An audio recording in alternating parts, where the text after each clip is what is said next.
السلام علیکم۔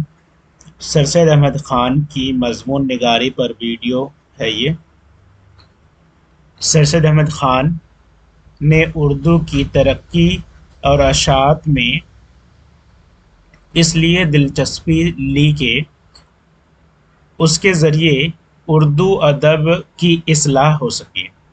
اس لیے ضروری تھا کہ زبان کو ایک اچھے ادب سے مالا مال کیا جائے۔ اس امر کا احساس سب سے پہلے سر سید کو ہوا۔ سر سید ایک زبردست مسلح قوم، مفکر، جامع اور بے حد سنجیدہ نوعیت کے انسان تھے۔ سر سید اب پہلے انشا پرداز ہے جنہوں نے اردو نثر میں مضمون کی سادگی اور متانت کے ساتھ لکھنے کی ابتدا کی۔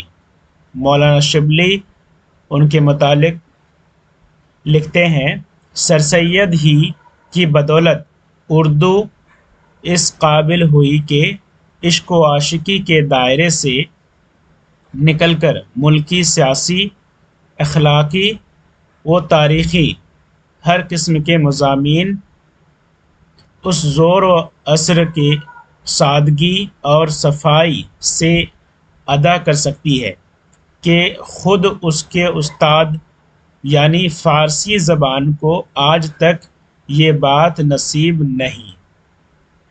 سر سید احمد خان اردو کو ترقی عطا کرانے میں پیش رہے۔ انہوں نے اردو ادب کی اصلاح کی ہے۔ انہوں نے اردو میں کئی تصانیف چھوڑے ہیں۔ سر سید احمد خان ایک زبردست مسلح قوم تھے، مفکر تھے۔ انہوں نے وہ کارنامہ انجام دیا ہے کہ ان سے پہلے اردو ادب میں عشق و عاشقی کے دائرے تھے، لیکن بقول شبلی نعمانی کے کہ سر سید احمد خان نے اس دائرے کو توڑ دیا، اسے ختم کر دیا، اور اس میں سیاسی مضامین، اخلاقی مضامین، تاریخی مضامین اور ملکی و مالی مضامین کو انہوں نے اپنے اردو زبان میں پراثر انداز میں اور پرزور انداز میں سادگی سے اور صفائی سے ادا کیا ہے۔ سچائی اور بے باکی سر سید کی نثر کی ایک اہم خصوصیت ہے۔ سر سید جو کچھ دیکھتے ہیں اور محسوس کرتے ہیں ان کو آسان زبان میں بڑی روانی کے ساتھ کہہ جاتے ہیں۔ مشکل سے مشکل مضمون کو بھی وہ اپنی دلیلوں سے دل میں بیٹھانے والے انداز میں پیش کرتے ہیں۔ وہ جو کچھ کہنا چاہتے ہیں سیدھے سادے الفاظ میں روزمرہ کی زبان میں کہہ ڈالتے ہیں۔ نثر میں سر سید کی مشہور کتاب آثار السنادید کے نام سے منظر عام پر آئی۔ یہ دہلی کے قدیم عمارتوں اور یادگاروں پر ایک مفصل کتاب ہے، لیکن اس کتاب میں سر سید کا مشہور طرز تحریر کھل کر سامنے نہیں آتا، بلکہ اس میں فارسی نما طرز اختیار کیا گیا ہے اور اس میں بے دل اور ظہوری کا رنگ غالب ہے۔ سر سید احمد خان کی نثر نگاری میں سچائی اور بے باکی ہے۔ انہوں نے سیدھے سادے الفاظ کے ساتھ بیان کیا ہے۔ اپنے نثر کو انہوں نے روزمرہ کی زبان سے بھر دیا ہے۔ آثار السنادید ان کی مشہور تصانیف میں سے ایک ہے، جس میں دہلی کی عمارتیں اور اشخاص کے بارے میں بیان کیا گیا ہے، لیکن یہ ابتدائی دور کے نثری تصنیف ہے، لیکن اس میں فارسی اردو کی وہ اتنی خوبی نہیں پائی گئی ہے جتنے کہ فارسی نما طرز پر یہ لکھا گیا ہے۔ اس میں بیدل اور ظہوری کا رنگ غالب ہے، یعنی فارسی کے ادیب بیدل اور ظہوری کا رنگ غالب ہے۔ لیکن 1870 عیسوی میں سر سید احمد خان رسالہ تہذیب الاخلاق جاری کرتے ہیں۔ اس کے اندر انہوں نے جو مضامین لکھے ہیں وہ زباں کا گرا قدر سرمایہ ہے، یعنی اردو زبان کا گرا قدر سرمایہ ہے۔ اس مضامین میں انہوں نے جو طرز تحریر اختیار کیا ہے اس کا تعارف وہ خود ان الفاظ میں کرتے ہیں کہ جہاں تک ہم سے ہو سکا اردو زبان کے علم و ادب کی ترقی میں اپنے ان ناچیز پرچوں کے ذریعے کوشش کی، مضمون کی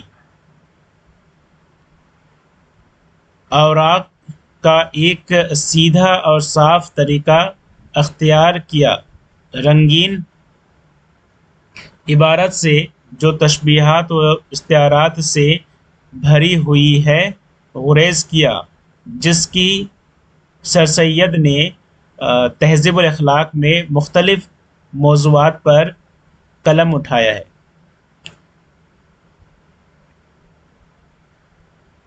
اخلاق و معاشرت، سیاست، مناظر قدرت پر لکھا، اور جو کچھ لکھا لاجواب لکھا۔ چنانچہ شبلی نعمانی ان کے بارے میں لکھتے ہیں، سر سید کا سب سے بڑا کمال یہ ہے کہ ہر قسم کے مختلف مضامین پر کچھ نہ کچھ بلکہ بہت کچھ لکھا ہے، اور جس مضمون کو لکھا ہے اس درجہ پر پہنچا دیا ہے کہ اس سے آگے بڑھنا ناممکن ہے۔ یعنی سر سید احمد خان نے تہذیب الاخلاق میں مختلف موضوعات پر مضامین لکھے ہیں، اور انہوں نے اس میں اخلاقی، معاشرتی، سیاسی اور قدرتی موضوعات پر مضامین لکھے ہیں، جس کی تعریف میں شبلی نعمانی کہتے ہیں کہ سر سید احمد خان کا سب سے بڑا کمال یہی ہے کہ انہوں نے ہر قسم کے موضوعات پر کچھ نہ کچھ ہی نہیں بلکہ بہت ہی کچھ لکھے ہیں، اور وہ اس درجے پر وہ مضامین پہنچ چکے ہیں کہ وہاں تک کسی اور کے مضامین کا پہنچنا ناممکن ہے۔ مضمون نگاری، مضمون تعصب سر سید احمد خان کا مشہور و مقبول مضمون ہے جو 1870 عیسوی میں شائع ہوا۔ یہ مضمون رسالہ تہذیب الاخلاق کے جلد اول میں شامل ہے۔ سر سید احمد خان کے بیشتر مضامین ان کے تہذیب الاخلاق میں شائع ہوئے ہیں۔ سر سید احمد خان کے مضامین کی خوبی یہ ہے کہ ان کے مضامین میں مذہبی، اصلاحی، اخلاقی اور تہذیب و تمدن کی چاشنی موجود ہے۔ تعصب ایک اصلاحی مضمون ہے جس کا آغاز سر سید احمد خان ان الفاظ کے ساتھ کرتے ہیں کہ انسان کی بدترین خصلتوں میں سے تعصب بھی ایک بدترین خصلت ہے۔ یہ ایسی بد خصلت ہے کہ انسان کی تمام نیکیوں اور ان کی تمام خوبیوں کو غارت اور برباد کرتی ہے۔ سر سید احمد خان نے 1870 عیسوی میں رسالہ تہذیب الاخلاق جاری کیا، اور اسی کے جلد اول میں تعصب نامی مضمون شامل ہے جو کہ ایک اصلاحی مضمون ہے، جس کی ابتدا سر سید احمد خان ان الفاظ میں کرتے ہیں کہ تعصب انسان کی بدترین خصلتوں میں سے ایک خصلت ہے، اور آخر میں انہوں نے اس مضمون میں کہا ہے کہ انسان کو اور خصوصاً مسلمان کو تعصب کا شکار نہیں ہونا چاہیے۔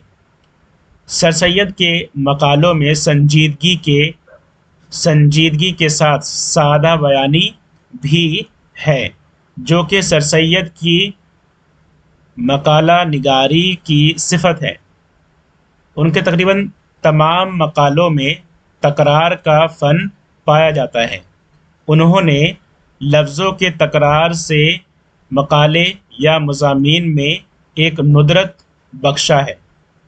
مثلاً مقالے میں تکرار کا فن لانا سے مراد ہوتا ہے کہ مقالے یا مضامین کے جملے میں ایک ہی لفظ کا بار بار استعمال کرنا، جس سے کہ مضامین میں یا بات میں دلکشی پیدا ہو جائے۔ مثال کے طور پر دیکھیے کہ تعصب میں ہی یہ چند الفاظ ہے۔ بہت ہی قومیں ہیں جو اپنے تعصب کے باعث سے تمام باتوں میں، کیا اخلاق میں اور کیا اپنے علم و ہنر میں اور کیا فضل و دانش میں اور کیا تہذیب و شائستگی میں اور کیا جلوہ و حشمت اور کیا، یعنی بار بار کیا کا استعمال کر کے اس میں حسن پیدا کر دیا گیا ہے۔ اسے ہی تکرار کا حسن کہتے ہیں، تکرار کا استعمال کہتے ہیں۔ سر سید احمد خان کے تقریباً تمام مضامین میں یہ حسن، یہ خوبی یہ پایا جاتا ہے۔ سر سید احمد خان انگریزی شاعر چاثر کی طرح تہذیب کی دو سلطنتوں کے بادشاہ ہیں۔ کتابوں کی دنیا اور انسانوں کی دنیا دونوں پر ان کو حکومت حاصل ہے۔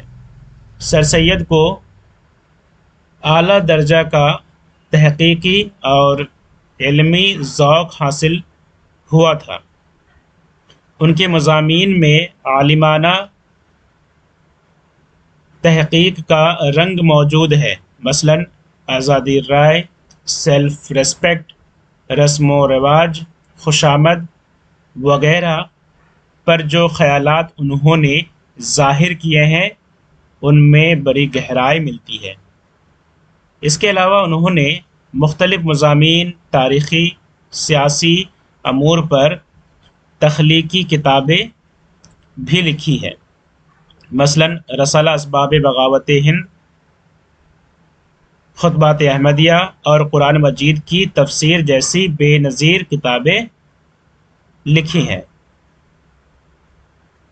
اس طرح ہم یہ کہہ سکتے ہیں کہ سر سید احمد خان اردو میں انشا پردازی کے صنف کے بانی ہے، انشائیہ کے صنف کے بانی ہے یا مضمون نگاری کے بانی ہے۔ انہوں نے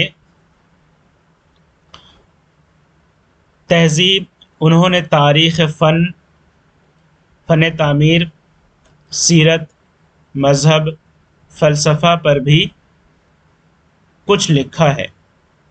ان کی نثر نے ایک باقاعدہ ادبی تحریک کی صورت اختیار کر لی اور رفقائے سر سید شبلی، حالی اور نذیر احمد وغیرہ اس تحریک کے زیر اثر مقصدی اور اصلاحی ادب کی تخلیق کرتے رہے۔ ویڈیو کو شروع سے آخر تک دیکھنے کے لیے بہت بہت شکریہ۔ اپنا اور اپنوں کا خیال رکھیں۔ خدا حافظ۔